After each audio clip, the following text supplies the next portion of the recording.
Analysis and its application में सबसे पहले पकड़ते हैं वर्ड एनालिसिस को।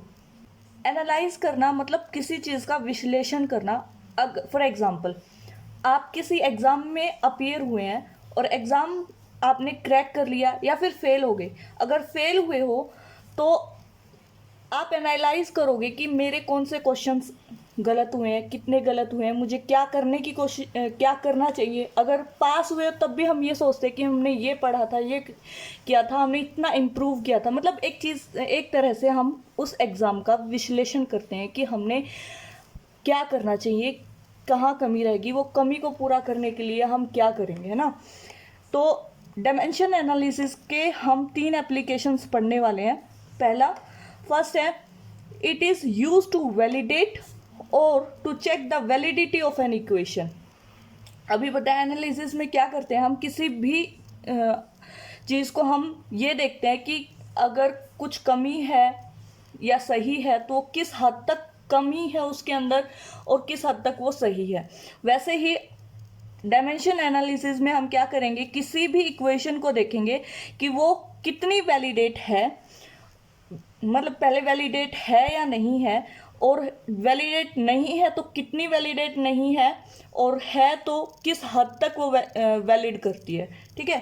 सेकंड है हमारे पास कन्वर्जन ऑफ यूनिट्स को हम कन्वर्स करेंगे। फॉर एग्जांपल, आपके पास एक यूनिट सिस्टम में वैल्यू दी होगी और कहा जाएगा कि आपको उसको दूसरे यूनिट सिस्टम में कन्वर्ट करना है। फॉर एग्जांपल बोल देंगे कि क्वेश्चंस क्या होंगे, 1 न्यूटन को सीजीएस सिस्टम में कन्वर्ट करके बताओ। तो यहाँ पे न्यूटन किस में होता है, एमकेएस यूनिट सिस्टम में होता है, और सीजीएस यूनिट सिस्टम में कन्वर्ट करके बताना है। ये हमारा सेकंड एप्लीकेशन हो गया डायमेंशन एनालिसिस का। थर्ड एप्लीकेशन है to find the relation between among the physical quantities. बहुत सारी फिजिकल क्वांटिटीज होंगी, उनके बीच में हमें क्या बताना है, रिलेशन बताना है कि इस फिजिकल क्वांटिटी का इन सब से रिलेशन क्या है। फॉर एग्जांपल बोल देगा कि फोर्स डिपेंड करता है मास पे, एक्सेलरेशन पे, लेंथ पे, ऐसे कुछ क्वेश्चंस दे देगा और हमें इन सब के साथ रिलेशन फाइंड आउट करना है कि ये इसके साथ कैसे रिलेट कर पाएगा। ठीक है। इसके बाद हम इन 3 एप्लीकेशंस में जो भी लिमिटेशंस होंगी, लास्ट में हम उन लिमिटेशन के बारे में भी बात करेंगे। ठीक है। तो अभी करते हैं हम पहला, it is use to validate और to check the validity of an equation. किसी भी इक्वेशन, वो कोई भी इक्वेशन अगर वैलिडेट है तो कितनी वैलिडेट है और कितनी वैलिडेट नहीं है, इसके ये वाला एप्लीकेशन हम पढ़ने वाले हैं। शुरू करते हैं। इसके लिए हम क्या करेंगे, हमें चाहिए प्रिंसिपल ऑफ होमोजेनिटी। इस एप्लीकेशन को समझने के लिए हम प्रिंसिपल ऑफ होमोजेनिटी का यूज करेंगे। इसमें क्या है, ये कहता है कि only those physical quantities can be added और subtracted which have same dimensions. इसने कहा है कि वो फिजिकल क्वांटिटीज जिनके डायमेंशन सेम है वही उन्हीं को हम ऐड या सब्ट्रैक्ट कर सकते हैं। फॉर एग्जांपल, कोई है पर्सन ए और पर्सन बी। ए के पास है 4 कॉइन्स, 4 रुपीज, और बी के पास है 6 रुपीज। इन दोनों को ऐड करने के बाद हमें रुपीज ही मिल रहे हैं। टोटल कितने, 10 रुपीज मिल रहे हैं। रुपीज के अंदर हमने रुपीज ही जोड़े हैं, इस वजह से हमें क्या मिला है, वापस रुपए ही मिले हैं। ठीक है। अगर मैं कहूँ इसके पास है 4 बनाना, इसके पास है 6 बनाना, तो हमें लास्ट में क्या मिलेगा, हमें बनाना ही मिलेगा, 10 बनाना। लेकिन अगर मैं कहूँ इसके पास 4 बनाना है और इसके पास 6 एप्पल है, तो हमें पूछा गया कि दोनों को ऐड करने के बाद हमारे पास टोटल कितने बनाना होंगे, तो 4 बनाना ही होंगे। मतलब क्या है, ये रेफरेंस स्टैंडर्ड जो था, यूनिट थी, ये यूनिट थी, कंपैरिजन की यूनिट, दोनों अलग अलग हैं। अगर अलग अलग हैं ना तो हम इन्हें सब्ट्रैक्ट कर सकते हैं, ना हम इन्हें ऐड कर सकते हैं। ठीक है। अच्छा, इसको दूसरे वे में भी देख सकते हैं। क्या होगा कि dimension of a physical quantity of right hand side is equal to dimension of physical quantity on right hand side। जो इक्वेशन होगी हमारे पास, उसमें राइट हैंड साइड की का जो डायमेंशन होगा वही लेफ्ट हैंड साइड का जो डायमेंशन होगा वही राइट हैंड साइड के फिजिकल क्वांटिटी के डायमेंशन के इक्वल होगा। फॉर एग्जांपल, हमारे पास एक इक्वेशन है v is equal to u plus 80। मतलब इस तरफ जो डायमेंशन होगा वही इस पूरी टर्म का डायमेंशन होगा। ठीक है। यहां पे दो टर्म है, एक ये टर्म है और एक ये टर्म है। मतलब इसका जो डायमेंशन होगा वो इसका भी होगा और इसका भी होगा। ठीक है। तो ये क्या है, v क्या है हमारे पास, वेलोसिटी। u भी हमारे पास क्या है, velocity. a acceleration and t is time. तो v का डायमेंशन फॉर्मूला क्या होता है, lt माइनस 1। v का हो गया। तो इस तरफ u का क्या होगा, lt माइनस 1, क्योंकि ये भी एक वेलोसिटी ही है। एक्सेलरेशन का क्या होता है, lt माइनस 2, और इनटू में क्या है हमारे पास, टाइम। तो ये टोटल क्या हो जाएगा, lt माइनस 1। तो देखो हमारे पास लेफ्ट हैंड साइड में क्या था, वेलोसिटी का जो डायमेंशन था lt माइनस 1, और वही हमारा राइट हैंड साइड में आया है u का भी और at का भी। ठीक है, u का भी lt माइनस 1 और at का भी lt माइनस 1 आया है। मतलब दोनों तरफ हमारे पास क्या है, सेम डायमेंशन होंगे। ठीक है। फर्स्ट जो है, हम किसी भी इक्वेशन की वैलिडिटी चेक कर रहे हैं कि वो किस हद तक वैलिडेट करती है। उसके लिए हमने प्रिंसिपल ऑफ होमोजेनिटी का जो प्रिंसिपल है वो हमने यूज किया है, जिसमें फर्स्ट क्या कह रहा है कि वो फिजिकल क्वांटिटीज जिनका डायमेंशन सेम होगा वही ऐड होंगी, वही सब्ट्रैक्ट होंगी। इसको हमने दूसरे तरीके से देखा, कैसे कि जो राइट हैंड साइड पे डायमेंशन होंगे किसी भी फिजिकल क्वांटिटीज के, वही लेफ्ट हैंड साइड पे होंगे फिजिकल क्वांटिटीज के। ठीक है। हमने एग्जांपल लिया v is equal to u plus 80, जहां v का हमारे पास आ रहा है lt माइनस 1, u का भी आ रहा है lt माइनस 1, at का भी आ रहा है lt माइनस 1। आगे देखते हैं इस प्रिंसिपल में क्या है। आगे है, a dimensionally correct equation may be numerically correct, but numerically correct equation incorrect equation आएगा। Numerically incorrect equation will always be dimensionally correct. ये कह रहा है कि कोई भी इक्वेशन अगर डायमेंशनली करेक्ट है तो उसका न्यूमेरिकली तो उसको करेक्ट होना ही पड़ेगा, लेकिन अगर वो न्यूमेरिकली इनकरेक्ट है तो भी डायमेंशनली करेक्ट होगी। डायमेंशनली करेक्ट दोनों कंडीशन में होगी। ठीक है। मतलब हमारे पास एक एग्जाम्पल है, ये हमारे पास फॉर्मूला है L/G। ये इस फॉर्मूले में ये जो L है ये लेंथ होती है स्ट्रिंग की। ये फॉर्मूला होता है पेंडुलम के लिए। ये हमारा बोब है और ये लेंथ है स्ट्रिंग की, वो है L। ठीक है। तो यहाँ पे जो T है उसके लिए फॉर्मूला होता है L/2π√L/G। अगर इस L की जगह मैं R पुट कर दूं, R क्या, radius of the Bob, numerically तो ये इनकरेक्ट हो जाएगा। न्यूमेरिकली क्या होगा, इनकरेक्ट, बट इसका जो डायमेंशनली फॉर्मूला आएगा वो सेम आएगा जो इसका है। कैसे? क्योंकि लेंथ को भी हम एल से ही डिनोट करेंगे और रेडियस भी हमारी एक लेंथ है, तो इसके लिए भी हम एल यूज करेंगे। तो यहाँ क्या है, अगर कोई भी इक्वेशन डायमेंशनली करेक्ट है तो न्यूमेरिकल करेक्ट हो सकती है, लेकिन अगर कोई भी इक्वेशन न्यूमेरिकली इनकरेक्ट है लेकिन उसका फिर भी उसका डायमेंशनली वो क्या होगी, करेक्ट होगी। ठीक है, आगे हमारे पास थर्ड पॉइंट है होमोजेनिटी प्रिंसिपल का। A dimensionally incorrect equation is always incorrect equation.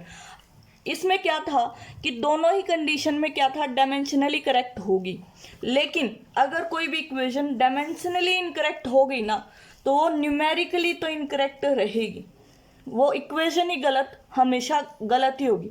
Dimension अगर किसी भी इक्वेशन के गलत हुए तो वो इक्वेशन हमेशा गलत ही होगी। ठीक है, आगे नोट है हमारे पास, the physical quantities such as angle, trigonometric ratio, logarithm, exponential, numerical factor, etc. are dimensionless। जो फिजिकल क्वांटिटीज हैं हमारे पास, जैसे एंगल हो गया, ट्रिग्नोमेट्रिक रेशियोज हो गए, लोगेरिथम हो गया, एक्सपोनेंशियल, न्यूमेरिकल फैक्टर, इन ये हमेशा क्या होंगे, डायमेंशनलेस होंगे। हमने डायमेंशंस निकाले थे जिसमें हमने न्यूमेरिकल फैक्टर हमेशा डायमेंशनलेस लिए थे, है ना, और ये कह रहा है एंगल भी हमेशा डायमेंशनलेस होता है। ठीक है, फॉर एग्जांपल अगर हमारे पास कोई भी इक्वेशन दे रखी है sine x y plus t n कुछ भी, तो ये हमारा क्या होगा, कोई भी एंगल होगा, तो ये क्या होगा हमारे पास, डायमेंशनलेस। ठीक है, और ये पूरा भी अगर ये भी अंदर कुछ एंगल आ रहा है, फॉर एग्जांपल इसकी वैल्यू हमारे पास 30 डिग्री आ रही है, तो साइन 30 की कुछ न्यूमेरिकल वैल्यू ही आएगी, और न्यूमेरिकल फैक्टर हमारा हमेशा क्या होगा, डायमेंशनलेस ही होगा। इसके अलावा हमारे पास ट्रिग्नोमेट्रिक रेशियोज हैं, जैसे साइन अपॉन कोस, कुछ भी जो ट्रिग्नोमेट्रिक रेशियोज में आते हैं वो सब के सब क्या होंगे, डायमेंशनलेस। लॉग की जितनी भी इक्वेशन होंगी वो भी हमारी क्या होंगी, डायमेंशनलेस। एक्सपोनेंशियल में भी जितने भी हमारे पास फिजिकल क्वांटिटीज आएंगी वो हमारी क्या होंगी, डायमेंशनलेस होंगी। ठीक है, अब हम इनके बारे में है ना क्वेश्चंस देखते हैं। क्वेश्चन से ये पूरा का पूरा जो फर्स्ट एप्लीकेशन आपको समझ में आ जाएगा और होमोजेनिटी का प्रिंसिपल भी आपको अच्छे से समझ में आएगा। जब फर्स्ट क्वेश्चन है, find the dimension of x if, equation क्या है हमारे पास, y is equal to 10xt। यहां हमें x का डायमेंशन फाइंड करना है ना। अभी नोट में हमने क्या देखा था, नोट में यही देखा था कि जो भी एंगल्स होंगे वो क्या होंगे, डायमेंशनलेस होंगे, और क्योंकि हमने पढ़ा है अभी अभी, जो भी एंगल होगा वो क्या होगा, हमेशा डायमेंशनलेस होगा, है ना। अगर वो डायमेंशनलेस है तो इसका मतलब क्या हुआ, xt किसके इक्वल हो जाएगा, फर्स्ट ऑफ ऑल यहाँ y हमारे पास अननोन है, x हमारे पास है, x हमें निकालना ही है, और t हमारे पास टाइम है। ठीक है, तो xt का डायमेंशन फॉर्मूला क्या होगा, डायमेंशनलेस। मतलब डायमेंशनलेस को हम कैसे रिप्रेजेंट करते हैं, m0 l0 t0। इस तरफ t का डायमेंशन फॉर्मूला क्या होगा, t, ये हो जाएगा m0 l0 t0। यहां से t इस तरफ जाएगा तो ये क्या हो जाएगा, m0 l0 t0 divided by t। अब इसको सॉल्व करेंगे, ये क्या हो जाएगा, m0 l0 t माइनस 1। यहां से x का डायमेंशनल फॉर्मूला क्या आ गया, डायमेंशंस क्या आ गए, m0 l0 t माइनस 1 और t माइनस 1। ठीक है, यहां से क्लियर हो गया ना। कोई भी अगर एंगल है वो डायमेंशनलेस होता है तो उसके डायमेंशन हम हमेशा m0 l0 t0 ही रखेंगे, और एंगल अगर ये वाला डायमेंशनलेस है तो इसके साथ पूरी की पूरी ये क्वांटिटी भी डायमेंशनलेस हो जाएगी। ठीक है, आगे हमारे पास question, find the dimension of a b c if we have an equation x is equal to a plus b t plus c t square and x हमारे पास डिस्प्लेसमेंट दिया गया है और t हमारे पास टाइम दिया गया है और हमें डायमेंशन निकालना है a b और c का। ठीक है, होमोजेनिटी का प्रिंसिपल ध्यान रखो। ये इक्वेशन क्या है, x is equal to a plus b t plus c t square.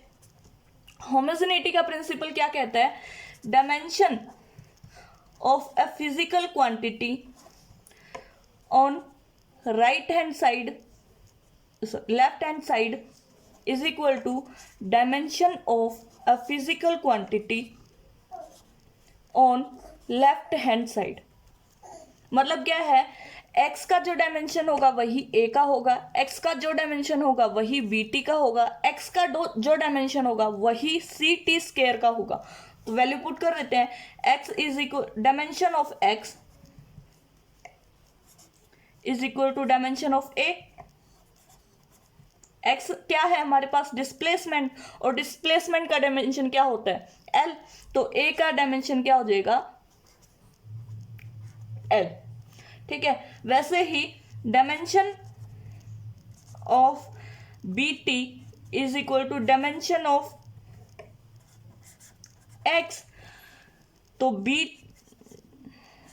t हमारे पास टाइम है तो ये t हो जाएगा और डायमेंशन ऑफ x डिस्प्लेसमेंट का डायमेंशन l, तो ये b का डायमेंशन क्या हो जाएगा यहां से l t माइनस 1। ठीक है, अब है हमारे पास last one is dimension of c t square is equal to dimension of x। यहां पे c का हमें निकालना है और t का डायमेंशन क्या होता है t, और इसकी पावर क्या है 2 रेज कर देंगे और यहां पर x क्या हो गया, x का डायमेंशन क्या हो गया l। यहां से क्या आ जाएगा, c का dimension formula c is equal to l t minus 2 which is a dimension formula of c। ठीक है, होमोजेनिटी के प्रिंसिपल से हमने लगाया है कि जो फर्स्ट पॉइंट था, जो लेफ्ट हैंड साइड पे फिजिकल क्वांटिटी के जो डायमेंशन होंगे वही राइट हैंड साइड के फिजिकल क्वांटिटीज के डायमेंशन होंगे। ठीक है, आगे क्वेश्चन है,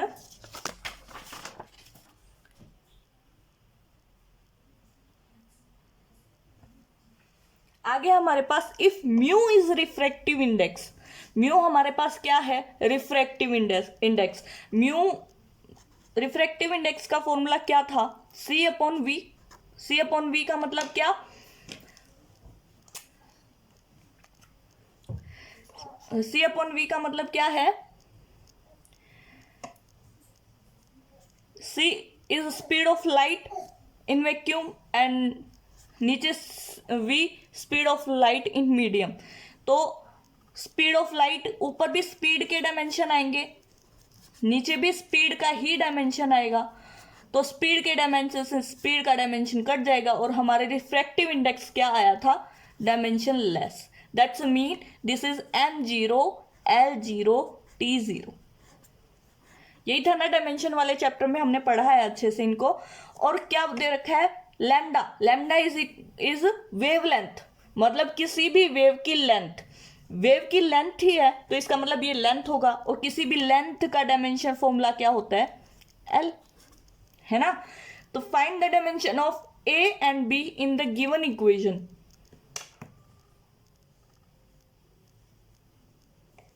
mu is equal to a plus b divided by lambda square.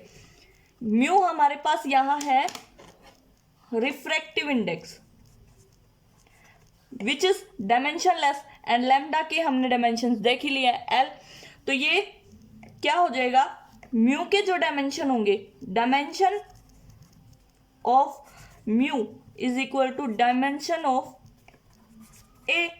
Homogeneity का प्रिंसिपल में फर्स्ट जो पॉइंट था वही हमने लगा के देखा है, जो डायमेंशन ऑफ म्यू होगा वही डायमेंशन ऑफ a होगा, जो डायमेंशन ऑफ म्यू होगा वही dimension of b bye lambda square होगा, है ना। तो डायमेंशन ऑफ म्यू क्या है, ये डायमेंशन लेस है, m0 l0 T0,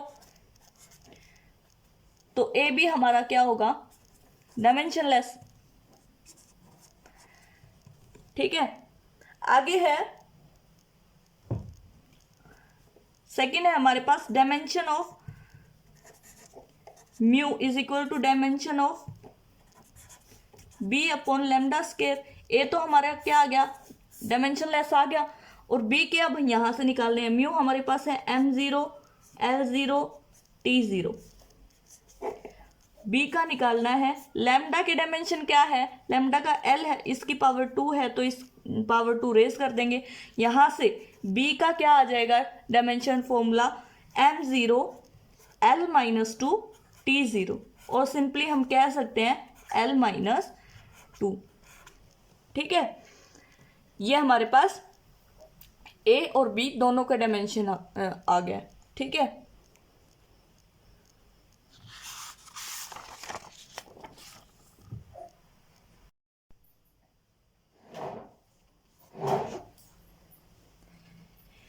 नेक्स्ट है हमारे पास find the dimension of x in given equation p is equal to a की पावर है आर स्केयर इंटू एक्स, है ना। जहां p और a हमारा अननोन है, हमें नहीं पता ये क्या है, r हमारे पास रेडियस दे रखा है। अब एक बात बताओ, अगर ये दोनों इक्वल हैं तो p की भी पावर जो कुछ भी होगी, मतलब फॉर एग्जांपल कोई भी न्यूमेरिकल वैल्यू ही होगी, और वो न्यूमेरिकल वैल्यू इसके इक्वल होगी।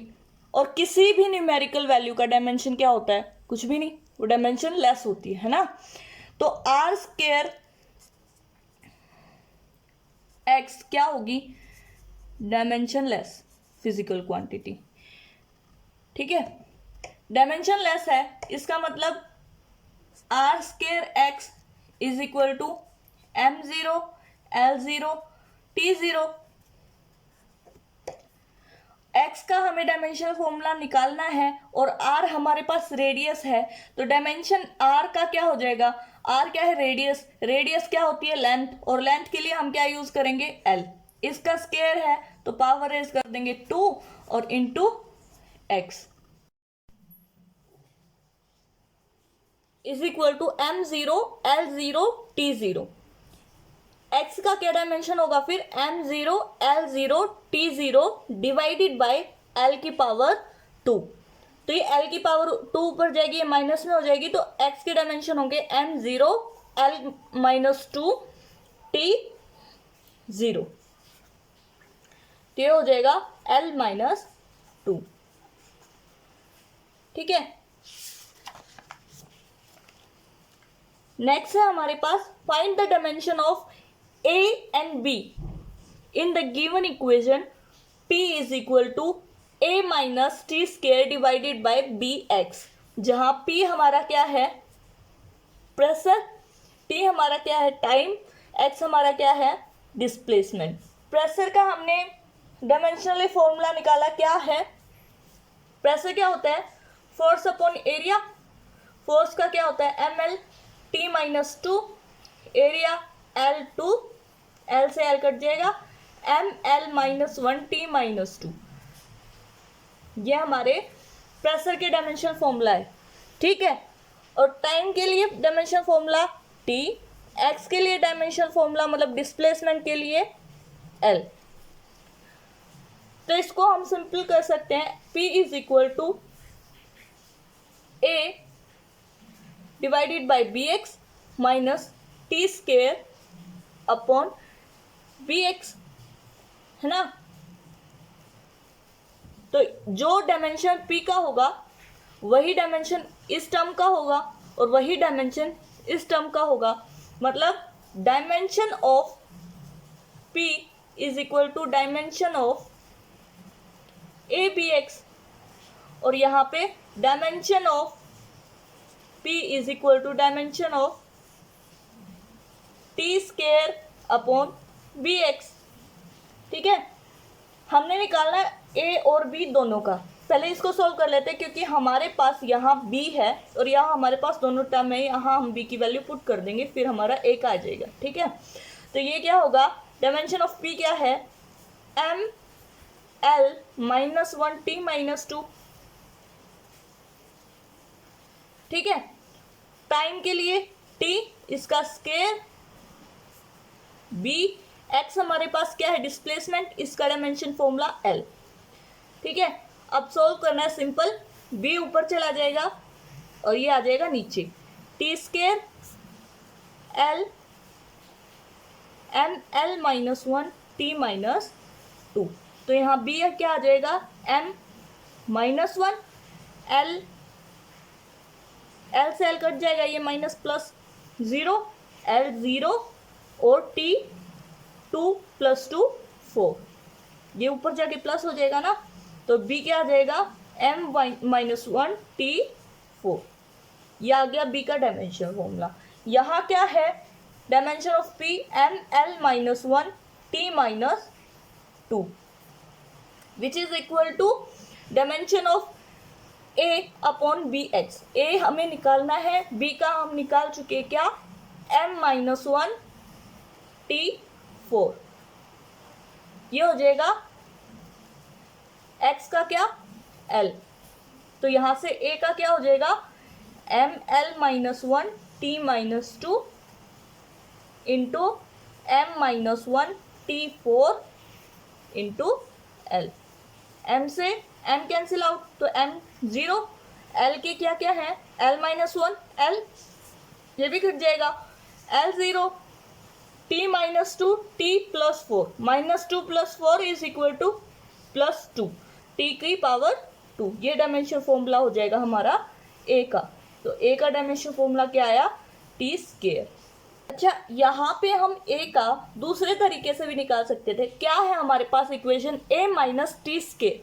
हमारा फर्स्ट होमोजेनिटी का फर्स्ट पॉइंट क्या बोलता है कि वही जो फिजिकल क्वांटिटीज है वही ऐड या सब्ट्रैक्ट होंगी जिनके डायमेंशन क्या होंगे सेम होंगे। इसका मतलब क्या होगा डायमेंशन ऑफ ए वो होगा डायमेंशन ऑफ टी स्केयर के इक्वल, मतलब ए के डायमेंशन क्या आ जाएंगे टी स्केयर। यहाँ से कितने इजिली ए का हमने डायमेंशन निकाल लिया, तो ये हम इस वे से भी कर सकते थे। ठीक है, वहां फिर बी का ऐसे निकल जाता। ठीक है, अब है हमारे पास next question, find the dimension of beta in the given equation a is equal to a naught exponential power minus beta t. अच्छा, ए हमारा है अननोन, ए नोट बी हमारा अननोन है और टी हमारे पास है टाइम और बीटा हमने निकालना है। हमने पढ़ा है अभी अभी नोट में हमने पढ़ा था कोई भी एक्सपोनेंशियल एक्सप्रेशन होता है उसका डायमेंशन क्या होता है, वो डायमेंशन लेस होता है ना।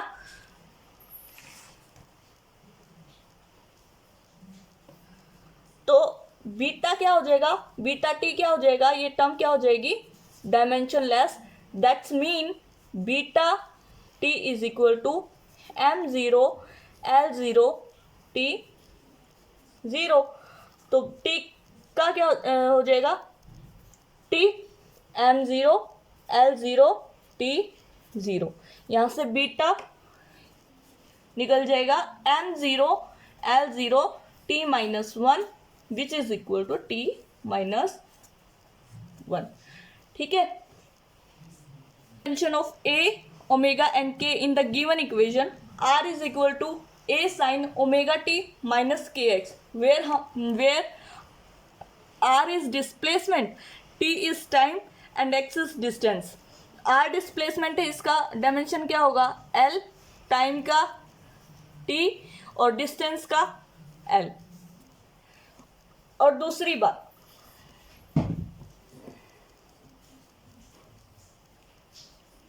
ये जो हमने पढ़ा था ये क्या है डायमेंशनलेस क्वांटिटी है।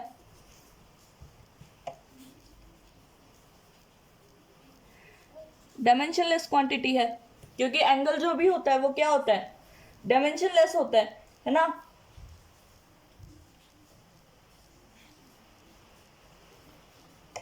तो जो डायमेंशन होगा dimension of omega t minus k x is equal to m zero l zero T0, पहली बात, ठीक है। दूसरी बात, होमोजेनिटी का फर्स्ट पॉइंट क्या बोल रहा था, वही फिजिकल क्वांटिटीज ऐड और सब्ट्रैक्ट होंगी जिनके डायमेंशन सेम होंगे। इसका मतलब dimension of omega t is equal to dimension of k x, है ना, यही होगा ना।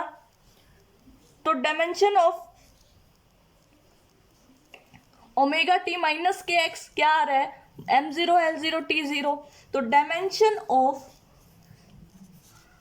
ओमेगा टी क्या हो गया, m0 l0 t0, और यही डायमेंशन ऑफ के एक्स भी क्या हो गया, m0 l0 t0। यहां से अब डायमेंशन क्या है t के, t, और ये हो जाएगा m0 l0 t0। ओमेगा का क्या आ जाएगा, t माइनस 1। यहां से k का क्या आ जाएगा, m0 l0 t0 divided by l, क्योंकि x का हमारे पास डायमेंशन क्या है, l, और ये डिवाइड होके इस तरफ आ जाएगा और ऊपर जाके इसकी पावर क्या हो जाएगी, -1, ठीक है। अब बचा हमारे पास a।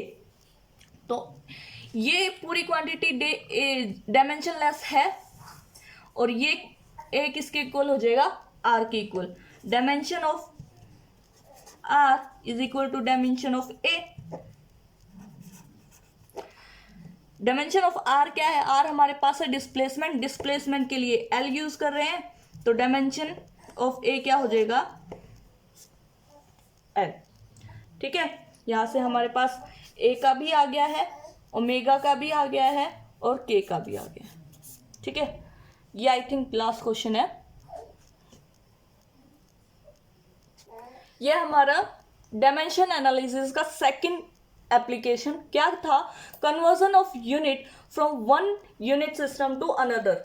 इसमें क्या होगा कि हमें एक यूनिट सिस्टम में हमें कोई वैल्यू दे दी जाएगी और बोलेगा कि इसको दूसरे यूनिट सिस्टम में कन्वर्ट करके बताओ।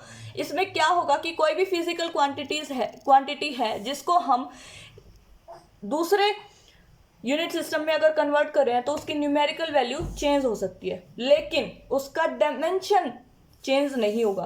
कैसे, फॉर एग्जांपल क्या है, एरिया हमारे पास एम के एसआई सिस्टम में एरिया क्या होता है, मीटर स्क्वायर, और इसको सीजीएस सिस्टम में अगर हम करेंगे तो ये क्या होगा, सेंटीमीटर स्क्वायर, ठीक है। अगर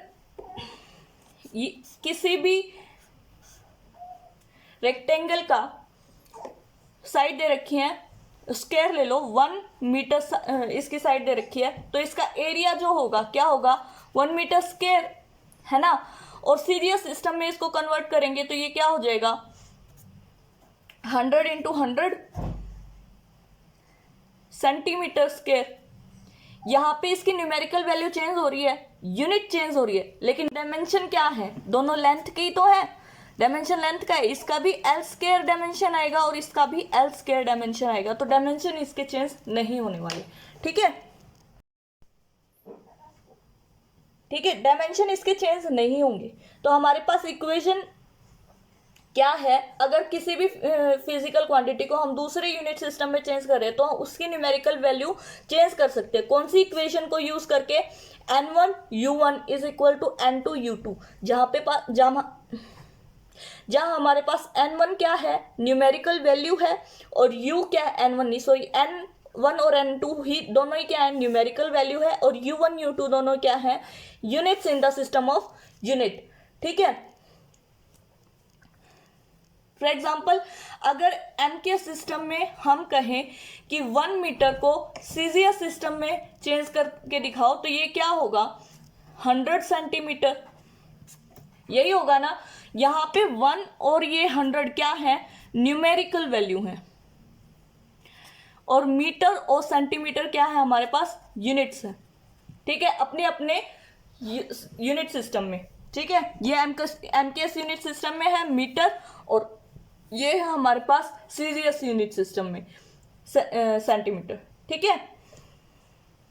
अच्छा, अब हमें इक्वेशन अगर कोई भी कन्वर्ट करने के लिए अगर दिया जाएगा तो हम क्या करेंगे, n1 न्यूमेरिकल वैल्यू है, इसकी वैल्यू हमें गिवन होगी, और u1 हमारे पास जो फॉर एग्जांपल 1 न्यूटन अगर हमें दिया गया है, तो ये जो डायमेंशन फॉर्मूला होगा इसमें MLT, हम ये 3 ही डायमेंशन जो फंडामेंटल डायमेंशंस हैं ये यूज करेंगे, क्योंकि इससे ही अप्रोक्स सबके हम डायमेंशन लिख सकते हैं, तो ये मैक्सिमम हम यही यूज करेंगे, ठीक है।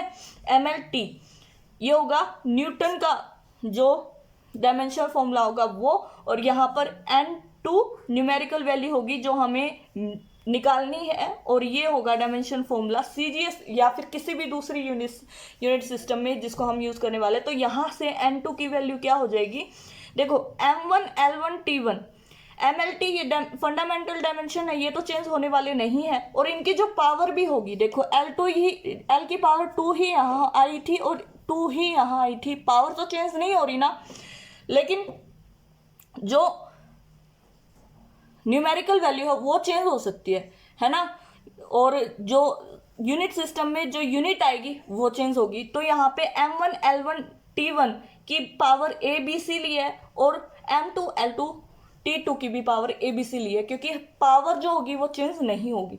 इससे हम N2 कैसे निकाल सकते हैं, इसको डिवाइड में ले जाएंगे, M1 M2 की होल पावर क्या हो जाएगी A, L1 L2 की होल पावर क्या हो जाएगी B, T1 T2 की होल पावर क्या हो जाएगी C, ठीक है।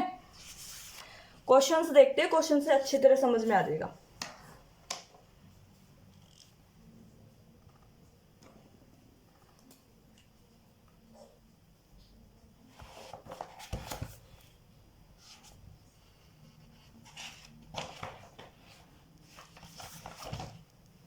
वन न्यूटन इन डाइन, 1 न्यूटन किस में होता है, SI सिस्टम में, और ये किस डाइन जो होता है वो होता है CGS सिस्टम में, ठीक है। न्यूमेरिकल वैल्यू अलग होगी ऑब्वियसली, लेकिन डाइन जो होगा फोर्स की ही यूनिट होगी, लेकिन किस सिस्टम में होगी, CGS सिस्टम में, ठीक है। ये SI यूनिट सिस्टम क्या है, MKS का ही तो मॉडिफाइड सिस्टम है, MKS सिस्टम का मॉडिफाइड फॉर्म ही तो है, तो इसको हम MKS लिख सकते हैं, ठीक है। तो हमारे पास इक्वेशन क्या थी, N1 U1 is equal to N2 U2, जहाँ N1 की वैल्यू हमें मिली है क्या 1, और U1 है हमारे पास न्यूटन का डायमेंशन फॉर्मूला या यूनिट सिस्टम, ठीक है, फोर्स की यूनिट सिस्टम। यहाँ N1 U1 के लिए हम क्या लिखेंगे, M1 L1 T1 ABC is equal to N2, दिखाई दे रहा है, N2 M2 L2 T2 ABC, value हमारे पास क्या है 1, ये इस तरफ आएगा M1 M2 divide power A, L1 L2 power B, T1 T2 power C which is equal to N2। अब न्यूटन है या जो फोर्स है, न्यूटन या फोर्स है, डायमेंशन फॉर्मूला क्या है, MLT माइनस 2, यही है ना। तो ये क्या हो जाएगा, पावर क्या होंगी M1 M2, M की पावर 1, A की जगह क्या आ जाएगा 1, L1 बाई L2, B की जगह क्या आ जाएगा 1, T1 बाई T2, C की जगह क्या आ जाएगा -2, यह आ जाएगा N2 के इक्वल। अब ये हमारा ऊपर की तरफ क्या है जो हमें गिवन है वही, और नीचे है जो हमें निकालना है वो, ये है हमारा MKS फॉर्म, ये है हमारा CGS फॉर्म, है ना। MKS में जो M होता है उसकी यूनिट क्या होती है मीटर, और सीजीएस में सेंटीमीटर। 1 एमकेएस में एल के लिए मास है ना, मास के लिए केजी और सीजीएस में ग्राम। इसमें ये मीटर सेंटीमीटर। 1 सेकेंड, एमकेएस में भी सेकेंड और सीजीएस में भी second, -2 is equal to N2। अब कन्वर्ट कर लेते हैं, है ना। हमने सीजीएस में निकालने हैं तो मतलब ये सारा ग्राम में चेंज करना पड़ेगा, ये सेंटीमीटर में, ये तो कट ही जाएगा। ये हो जाएगा 1000 ग्राम 100 सेंटीमीटर, और ये कैंसिल आउट हो जाएगा, तो ये क्या होगा N2 के इक्वल। यूनिट भी कैंसिल आउट हो जाएंगी, तो ये हो जाएगा 1 × 1000 × 100 is equal to N2। N2 की वैल्यू क्या आ जाएगी 10⁵ तो 1 न्यूटन जो होगा वो जो कि एमकेएस सिस्टम में है वो सीजीएस सिस्टम के 10⁵ डाइन के बराबर होगा। ठीक है, यूनिट होती है देखो वर्क की, एनर्जी की, टॉर्क की, मोमेंट की, है ना, काइनेटिक एनर्जी, पोटेंशियल एनर्जी, सबकी जूल ही होती है। तो हम ये नहीं बता सकते कि एक्चुअल में ये किसकी मान के हमें ये क्वेश्चन दिया गया, तो हम मान लेते हैं कि ये वर्क के लिए है। ठीक है, तो वर्क का डायमेंशनल फॉर्मूला, पहले तो फॉर्मूला देख लेते हैं। वर्क का फॉर्मूला क्या होता है, फोर्स इनटू डिस्प्लेसमेंट। इसका डायमेंशनल फॉर्मूला क्या हो जाएगा, MLT - 2 इंटू L, ये हो जाएगा ML2T - 2, जो कि वर्क का क्या है डायमेंशन फॉर्मूला। ठीक है, तो कन्वर्ट करने के लिए हमारे पास इक्वेशन क्या है, N1 U1 is equal to N2 U2। N1 की वैल्यू हमारे पास 1 है, U की जगह लिखेंगे M1 L1 T1 A B C is equal to N2 M2 L2 T2 A B C। ये हो जाएगा M1 M2 whole power A, L1 L2 whole power B, T1 T2 whole power C is equal to N2, है ना। तो अब क्या होगा, हमने पावर्स की वैल्यू भी, ये ABC की वैल्यू भी हमें पता है, और एमकेएस और सीजीएस सिस्टम में भी हमें पता है। ये जो है एमकेएस सिस्टम में होता है। ठीक है, मास एमकेएस सिस्टम में मास किस में होता है, किलोग्राम में, और सीजीएस सिस्टम में क्या होता है, ग्राम में। ए की वैल्यू है 1, लेंथ क्या किस में होती है, मीटर में, और सीजीएस में सेंटीमीटर में। इसकी पावर है 2, टाइम सेकंड में ही होता है, इसमें भी सेकंड में ही होता है। C is equal is N2। Convert कर लेते हैं, 1000 ग्राम पावर 1, 100 सेंटीमीटर पावर 2 सेकंड, ये तो कट ही जाएगा, इज इक्वल टू N2, है ना। तो यहां निकाल लेते हैं अब, N2 is equal to 1 × 1000 × 100 power 2। ये क्या आ जाएगा, N2 की वैल्यू 10⁻⁷, 2 and 4 और 3 7।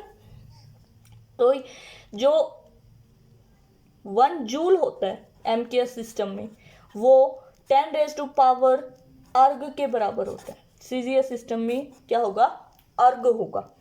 ठीक है, next, in CGS system the magnitude of the force is 100 dyne. In another system where the fundamental physical quantities are kilogram, meter and minute, find the magnitude of force. अभी तक हमें ना सिर्फ ये दिया गया था ये एमकेएस में सीजीएस में चेंज करो या सीजीएस में एमकेएस में चेंज करो. अब हमें सीधा सीधा बताया गया है कि जो हमारा जो गिवन है वो सीजीएस सिस्टम है, लेकिन जो दूसरा जो यूनिट सिस्टम है उसमें हमें फंडामेंटल जो दिए गए हैं वो किलोग्राम है, मीटर और मिनट है. ठीक है, जो बस N2 की तरफ जो हमारे पास यूनिट सिस्टम में था उसकी जगह हम ये सब पुट करते जाएंगे. ठीक है, तो हमारे पास यूनिट क्या थी, N1 U1 is equal to N2 U2. N1 ये हो जाएगा M1 N1 M1 L1 T1 A B C, N2 M2 L2 T2 A B C. ठीक है, N1 M1 M2 power A, L1 L2 power B, T1 T2 power C. ये किसके equal आ जाएगा, N2 के. N1 की value हमें given है कितनी, 100, और ये डाइन है सीजीएस सिस्टम में है, तो M1 किस में होगा, ग्राम में, और हमें चेंज करना है किसको, किसमें, केजी में. ये पावर A. L1 किसके लिए होता है, लेंथ के लिए. लेंथ सीजीएस सिस्टम में किस में होती है, सेंटीमीटर में, और हमें चेंज करनी है मीटर में, पावर B. T1 हो गया सेकंड में, और हमें चेंज करना है किसमें, मिनट में, पावर C. अब पावर्स ये किसकी, डाइन किसकी है, फोर्स की. फोर्स का फॉर्मूला क्या होता है, MLT डायमेंशन फॉर्मूला, MLT-2, जहां A की वैल्यू है हमारे पास 1, L की है हमारे पास 1, और B की है, C की है हमारे पास -2. ठीक है, तो ये क्या हो जाएगा, 100 चेंज करते हैं इसको ग्राम में, चेंज करते हैं ग्राम, 1000 ग्राम, A की पावर 1, सेंटीमीटर 100 सेंटीमीटर, पावर 1. ये सेकंड में है, मिनट में चेंज करेंगे 60, ये -2 इज इक्वल टू N2. अब क्या करना है, 100 into 1/1000 into 1/100 into 60 into 60. 60 square है, माइनस में है, ऊपर चला जाएगा, 60 into 60 is equal to N2. इसको सॉल्व करेंगे, ये हो जाएगा 3.6 N2. N2 की वैल्यू जो नई यूनिट सिस्टम में आई है वो क्या हो जाएगी, 3.6. ये क्या हो जाएगी, N2 is equal to 3.6 kg metre minute square. ठीक है, 1 Pascal into another system of unit in which mass is equal to 100 kg, length is equal to 1 kilometer and time is equal to 1 minute. ठीक है, वही value put करते जाएंगे. हमारे पास है equation N1 U1 N2 U2. Pascal वैसे किसकी होती है, प्रेशर की. प्रेशर के लिए डायमेंशन फॉर्मूला हमारा क्या था, ML-1 T-2, है ना. तो यहां से A की वैल्यू आ जाती है 1, B की आ जाती है -1 और C की आ जाती है -2. N की वैल्यू हमारे पास है, N1 की वैल्यू हमारे पास है 1, वैल्यू पुट कर देते हैं 1, M1 L1 T1 ABC is equal to N2 M2 L2 T2 ABC. ठीक है, तो ये हो जाएगा 1 into M1 m2 power a, l1 by l2 power b, t1 by t2 power c is equal to n2। ठीक है, तो ये एक ये किस में है, पास्कल एमकेएस सिस्टम में होता है। तो मास किस में होता है एमकेएस सिस्टम में, केजी में। ये इसकी वैल्यू, जो नया सिस्टम बनाना है उसकी वैल्यू हमारे पास क्या है, 100 केजी। ए की वैल्यू हमारे पास क्या है, 1। L1 मीटर में होता है, इसमें बनाना है हमने किलोमीटर में, 1 किलोमीटर। बी की वैल्यू क्या है, -1। T1 क्या है हमारे पास, किस में होता है, सेकंड में, और इसको बनाना है हमने मिनट में, और इसकी पावर क्या है, -2 which is equal to n। ठीक है, तो ये हो जाएगा 1 इंटू केजी से केजी कैंसिल आउट, 1/100। ये हो जाएगा मीटर पॉन 1000, मीटर, किलोमीटर को मीटर में चेंज किया है -1। सेकंड, मिनट को हम सेकंड में चेंज करेंगे, 60 -2 power is equal to n2। तो यहाँ से n2 क्या हो जाएगा, 1/100 इंटू, ये माइनस में पावर है, ऊपर जाके इसकी क्या हो जाएगी, पॉजिटिव। ये 60 की पावर -2 है, तो ऊपर जाके 60 का स्क्वायर हो जाएगा, तो ये कट जाएगा, और n2 की वैल्यू क्या आ जाएगी, 36,000। नेक्स्ट क्वेश्चन है, नेक्स्ट क्वेश्चन क्या कहता है, if unit of time taken as 10 second, unit of mass taken as 5 kg and unit of length is taken as 20 metre, then convert 1 joule energy in new unit system of energy. Convert करना है किसको, 1 joule को। Joule किसकी होती है, हमने energy की भी होती है, काफी चीजें हम मान लेते हैं, ये वर्क की है। तो वर्क का हमारे पास डायमेंशन फॉर्मूला क्या था, ml2t-2। ए की पावर यहां से क्या आ जाती है, 1, बी की पावर 2 और सी की पावर -2। ठीक है, और हमें गिवन है जो नया सिस्टम है उसमें टाइम 10 सेकेंड लिया गया है, मास 5 kg लिया गया है, और लेंथ ली गई है 20 मीटर। तो एज इट इज हम वैल्यू पुट कर देंगे, हमारा आंसर आ जाएगा। ठीक है, तो इक्वेशन क्या है हमारे पास, n1 u1 is equal to n2 u2। n1 हमारे पास है 1, तो ये हो जाएगा 1 m l1 t1 a b c is equal to n2 m2 l2 t2 a b c। ये हो जाएगा 1 m1 by m2 power a, l1 by l2 power b, t1 by t2 power c is equal to n2।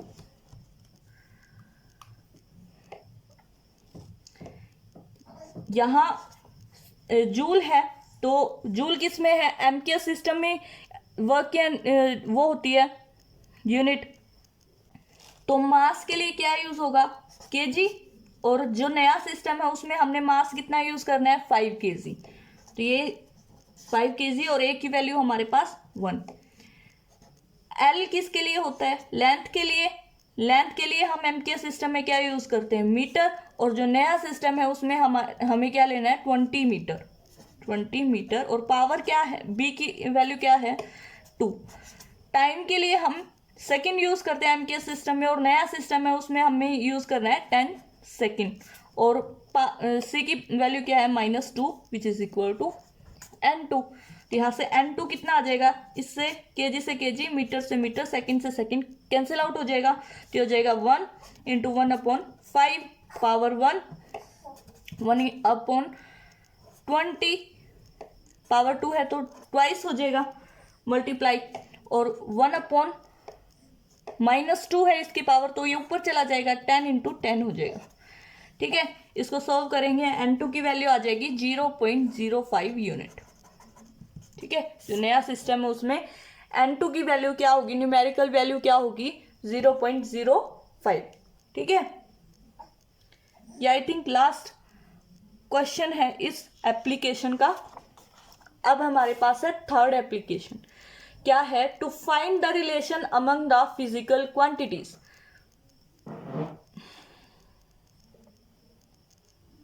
To find the relation among the physical quantities, है ना। Physical quantities के बीच में हमने relation find out करना है। For example,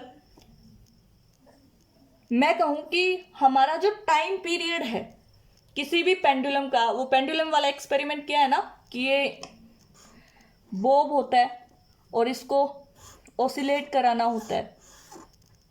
उसका जो time period है of oscillation of A pendulum, लिख देती हूँ, टाइम पीरियड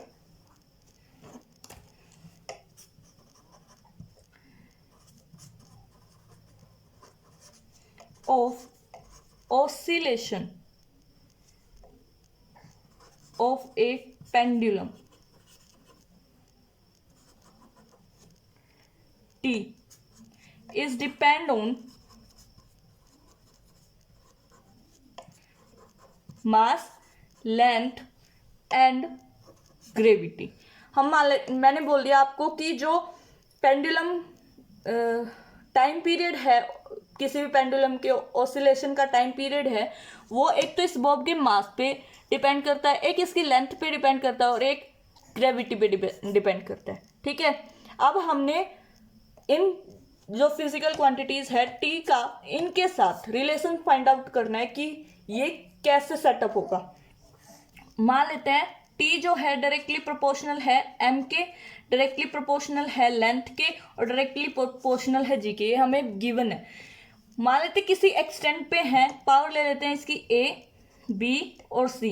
अगर ये किसी पे डिपेंड नहीं होगा तो पावर क्या हो जाएंगी, अपने आप जीरो हो जाएंगी और वो अपने आप कैंसिल आउट हो जाएगा, और जिसके ऊपर डिपेंडेंट है उनकी कुछ पावर्स आ जाएंगी। ठीक है, तो इसको लिखेंगे हम T is directly proportional to, इनका प्रोडक्ट करके लिखेंगे MALBGC। प्रोपोर्शनलिटी का कांस्टेंट, प्रोपोर्शनलिटी का साइन हटाएंगे और कांस्टेंट आएगा K, MALBGC। यहाँ प्रिंसिपल ऑफ होमोजेनिटी लगाते हैं, क्या कि dimension of on left hand side जो होंगे वही डायमेंशन क्या होंगे on right hand side. T का डायमेंशन यहाँ क्या है, M0, L0, T1। इस तरफ K को हम लेंगे डायमेंशनलेस, यहाँ पे हम, लेकिन हर कांस्टेंट, प्रोपोर्शनलिटी कांस्टेंट या हर कांस्टेंट डायमेंशनलेस नहीं होता, लेकिन इसमें हम डायमेंशनलेस ले रहे हैं। ठीक है, तो ये हो जाएगा M0, L0, T0। ये हो जाएगा M की पावर A, L लेंथ है, L की पावर B, G है हमारे पास ग्रेविटी मतलब एक्सेलरेशन, एक्सेलरेशन का है LT-2 इसकी पावर C। यहाँ हो जाएगा T1, ये हो जाएगा M, टोटल क्या है A, L की क्या है B प्लस C और T की क्या है -2C। यहां से हम कंपेयर करेंगे, M की पावर यहाँ के कितनी है 0, M तो A की पावर A क्या हो जाएगी 0 के इक्वल, यहाँ B प्लस C 0 के इक्वल, क्योंकि L की पावर इस तरफ भी 0 है, और -2C किसके इक्वल हो जाएगा 1, क्योंकि T की पावर इस तरफ -2C है और इस तरफ 1। ठीक है, तो यहाँ से C आ जाएगा -1/2। यहाँ C की वैल्यू रखेंगे तो ये B की वैल्यू क्या हो जाएगी -1/2 is equal to 0, B is equal to 1/2 और A हमारे पास 0 है। अब यहाँ देखो किस किस पे डिपेंड था, M पे, L पे, G पे। A की वैल्यू हमारे पास क्या आ गई 0, M 0। L की B की वैल्यू क्या आई है 1/2 मतलब √2। G की वैल्यू क्या आई है, C की वैल्यू क्या आई है -1/2, तो ये क्या हो जाएगा 1/G, है ना। इसको इसमें पुट कर देते हैं, जो वैल्यूज आई है वो T is equal to K M0 L √L into divided 1/√g। तो ये क्या हो जाएगा, t is equal to k√L/g। ठीक है, टाइम पीरियड से हमने रिलेशन फाइंड आउट कर लिया जो टर्म्स हमें दी गई थी। ठीक है, जिसके साथ इसका रिलेशन नहीं था उसकी पावर अपने आप 0 हो गई और वो नेग्लेक्ट हो गया। यहाँ आगे एक्सपेरिमेंट से फाइंड आउट हुआ था कि k की वैल्यू क्या आएगी, 2π। तो ये हो जाएगा t is equal to 2πL/g। ठीक है, एक एग्जांपल और देख लेते हैं। मैं कह रही हूँ फोर्स जो है वो डायरेक्टली प्रोपोर्शनल है m के और डायरेक्टली प्रोपोर्शनल है a के। ठीक है, तो इसकी पावर ले लेते हैं x, इसकी पावर ले लेते हैं y। तो क्या करेंगे, f is directly proportional to mx and a y। Proportionality का कांस्टेंट हटाएंगे, वो क्या हो जाएगा, is equal to m x, proportionality का कांस्टेंट आएगा k mx a y power. अब क्या करना है, इस तरफ होमोजेनिटी का प्रिंसिपल का फर्स्ट पॉइंट लगाएंगे, dimension of on left hand side is equal to dimension on right hand side. Force के डायमेंशन क्या होते हैं, mL/t-2। यहाँ k को लेंगे dimensionless, m0 s0 t0। Constant को लेंगे डायमेंशनलेस, m मास के लिए होता है, इसकी पावर x। a हमारे पास क्या है, एक्सेलरेशन, तो ये हो जाएगा L/t-2, इसकी power y। mL/t-2 overall m का क्या है x, l का क्या है y और t का क्या है -2y। यहाँ से कंपेयर करेंगे पावर्स को, x यहाँ m की पावर x है, यहाँ m की पावर 1 है, तो x इज इक्वल टू 1। और यहाँ y की पावर l की पावर 1 है, यहाँ l की पावर y है, तो यहाँ से y कितना आ जाएगा, 1। हमारे पास x और y दोनों की वैल्यूज आ गई हैं, यहाँ पुट कर देते हैं f is equal to k m1a1 which is equal to force is equal to k ma। यहाँ आगे एक्सपेरिमेंट से k क्या हो जाएगा, 1 हो जाएगा, तो ये आ जाएगा force is equal to ma। ये हमारे पास पहले से ही ऑलरेडी एक हमारे पास ये इक्वेशन है फोर्स के मास और एक्सेलरेशन के साथ, ये हमने अब भी निकाल के दिखाई। ठीक है, अब क्वेश्चन करते हैं इसके बाद। एक क्या है, for a particle to move in a circular orbit uniformly. कोई भी पार्टिकल है वो यूनिफॉर्मली सर्कुलर मोशन में क्या कर रहा है, मूव कर रहा है। तो centripetal force is required which in fact depend upon mass, velocity and radius of the circle। उस पार्टिकल को मूव कराने के लिए, यूनिफॉर्मली सर्कुलर मोशन में मूव कराने के लिए हमें सेंट्रीपिटल फोर्स की ज़रूरत पड़ेगी। और उन्होंने कहा है कि वो सेंट्रीपिटल फोर्स मास, वेलोसिटी और रेडियस, सर्कल के रेडियस के ऊपर डिपेंड करता है। ठीक है, तो सेंट्रीपिटल फोर्स को इन टर्म्स में, इन क्वांटिटीज के साथ रिलेशन फाइंड आउट करना है। तो क्या करेंगे हम, सेंट्रीपिटल फोर्स है, डायरेक्टली प्रोपोर्शनल का साइन लगाएंगे, ये हो जाएगा m की पावर a, वेलोसिटी है v की पावर b, रेडियस है r की पावर c। ठीक है, होमोजेनिटी प्रोपोर्शनलिटी का कांस्टेंट, प्रोपोर्शनलिटी का कांस्टेंट हटेगा, कांस्टेंट आएगा k m a v b r c। तो यहाँ से इस तरफ इस पे लगाएंगे हम होमोजेनिटी का प्रिंसिपल। क्या, dimension of dimension of left hand side is equal to dimension on right hand side. तो ये क्या हो जाएगा, फोर्स के डायमेंशन क्या होते हैं, mL/t-2। k के डायमेंशन हम लेंगे m0 L0 t0।